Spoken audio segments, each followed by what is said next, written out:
Hello again, everybody. It's nice to meet on this. Well, we've got rain at last. Yes, thank goodness I haven't got to water the garden today. But last time we met, of course, it was back then at Ascension, and we thought about how hard it is, especially in times like this, how hard it is to say goodbye. Now we've moved on a few weeks, and we've moved out of, let's say, that complete isolation stage, and where I suppose the word is distancing.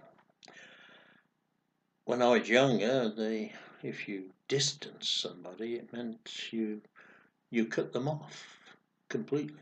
You had nothing to do with it. But distancing today, with all the ability we have, for many of us, yes, we felt the isolation, but also for many of us, perhaps we've actually had more contact with this modern technology. Distancing perhaps even means we've seen more of each other.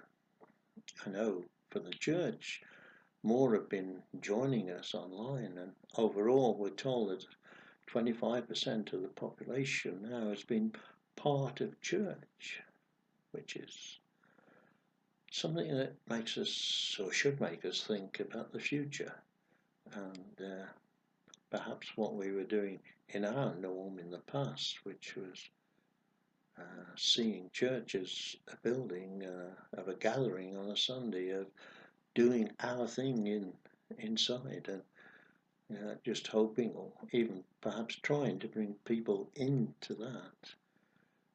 And of course, for Jesus, he didn't distance himself. He went out to where the people were. He went out into the ordinary streets, into ordinary life.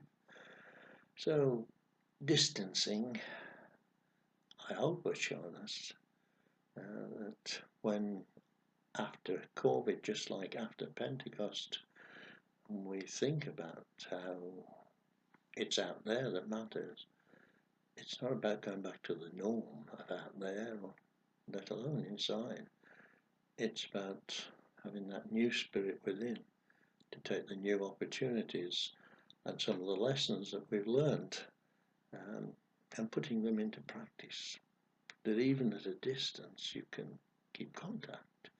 That even if we're not doing our norm and being distanced from, if out there people aren't doing their norm and keeping a distance from us, there is something within us all, a spirit within us all that actually seeks, if not a closeness to us personally, a closeness to the different Spirit, the Holy Spirit. It actually reminds me that as we begin to see more shops open, and the people will still have to be distanced, perhaps we'll be doing things differently, but the same. Perhaps as football comes back, thankfully, it is. Well, first of all, they started training at a distance, but now they're training in contact, and yes, we'll all be able to join in the joy again of seeing the Baggies promoted back to the Premiership, as of course we all knew they would be anyway. But we won't be there. We'll be able to see it at a distance, but still be part of it until we actually feel safe to make contact. And that took me back to an old Black Country mucker of ours, the Christian comedian Don McLean, who did Good Morning Sunday on Radio 4 for 16 years. And a story he used to tell about church and the football pitch. You went out there onto the pitch, and there was the referee, the man in black on the pitch, and he saw that as the Bible, the book of rules, but the book of information and regulation and showing you how it should be done. And of course the referee had two cards, a yellow card, the card of caution, and we're taught to be cautious out there. It's going to be dangerous. We could be sent off with a red card. And the better we play the match, the better the result. The contact means a game could be won. And of course he had a whistle too, where he stopped and stopped. Some said some of the referees were whistle happy. Well, sometimes we can be whistle happy, can't we? We can be a bit stop and start. And if for us Sunday is where we stop and start, and then perhaps we just allow a little bit of this and what we like and a little bit of that, but we stop it where we don't. But out there on the pitch, we've also got to be ready to just say, oh, we can't do that, but we must do that. And yes, when we go out onto the pitch, of course, there's 4 corner flags. It reminds us of the 4 Gospels where Jesus showed us how, showed us what to do, encouraged us to do the same. The way, the truth, and the light to live by. And yes, there also on the pitch is a goalpost. When did we actually last score for Jesus? And yes, the referee had a coin which he tossed in the air to see who would play from which end and who would kick off for the ball. But the most important part on that pitch was actually the ball and how we used it. Now we could just play keepy-uppy with it, showing off how clever we are and all that we know and all the tricks that we know. Or we could just make sure we pass it properly, pass on the good news until someone scores that goal. Share it around to the other players on the team and each together then get the result. One of the other things that's around at the moment is the R number. And we know with this deadly disease around there, we need to keep that R number well below 1. Because then the disease is getting less and less until it dies away. But for us, Pentecost showed us that we go out there to play the game, but we need to score. We need to keep that number up. Just imagine if we scored 3 goals each. 3 people who got to know the good news and know Jesus. Multiply that 3 by 3 by 3, and the kingdom soon grows, and the different spirit out there is great. So the question before us, I suppose, is, are we going back to normal? Just doing the same thing in the same building in the same way, hoping that others will perhaps come in for this or that?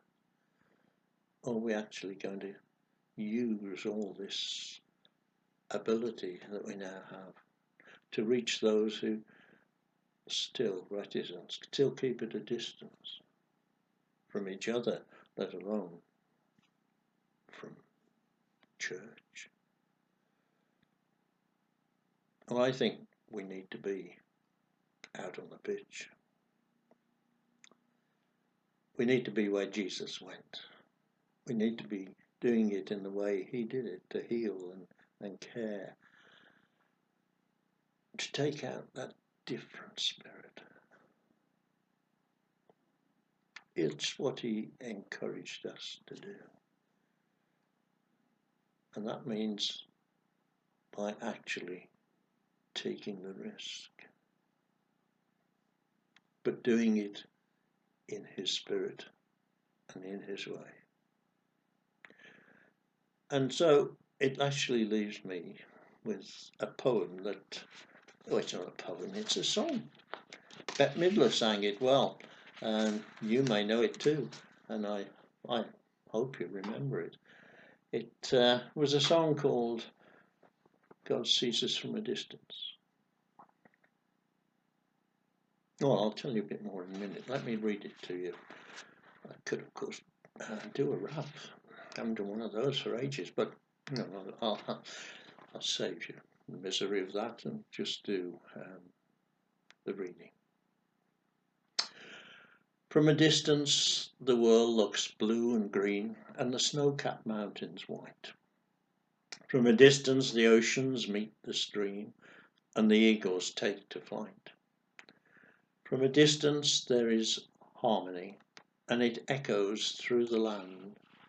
It's the voice of hope, it's the voice of peace, it's the voice of everyone. From a distance, we all have enough, and no one is in need. And there are no guns, no bombs, and no disease, no hungry mouths to feed. From a distance, we are instruments, marching in a common band, playing songs of hope, playing songs of peace. They are the songs of everyone.